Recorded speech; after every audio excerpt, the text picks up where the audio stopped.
Hello YouTube friends, Dr. Teresa Ulrich here again.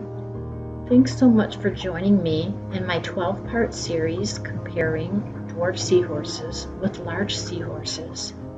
If you've missed the previous videos and would like to go back and view them, I've linked them below this video for your convenience.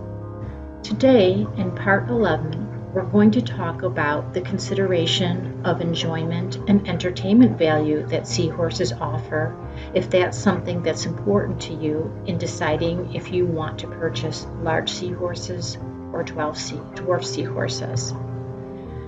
Starting with the larger seahorses. From my experience, I just find larger seahorses to be less active. They spend time staying still. And one of the reasons for that is usually you keep them in smaller groups, either a single pair or maybe a couple of pairs in a larger aquarium. So if you think about it, the socializing opportunities are much lower, and there really isn't any motivation to be more active unless they just feel like swimming around or eating at a particular time that you're observing them. Another thing that makes them a little less enjoyable compared to the dwarves is that it's very difficult to successfully raise young if that's something that you want to try to experiment with. If it is important to you to be able to raise young without very much frustration, then maybe larger seahorses aren't the seahorses for you.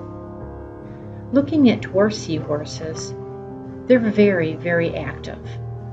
Normally, they're kept in groups of at least 6 or more, depending on the size of the aquarium, and so that leaves lots of opportunities for socializing, and they're just more active in general.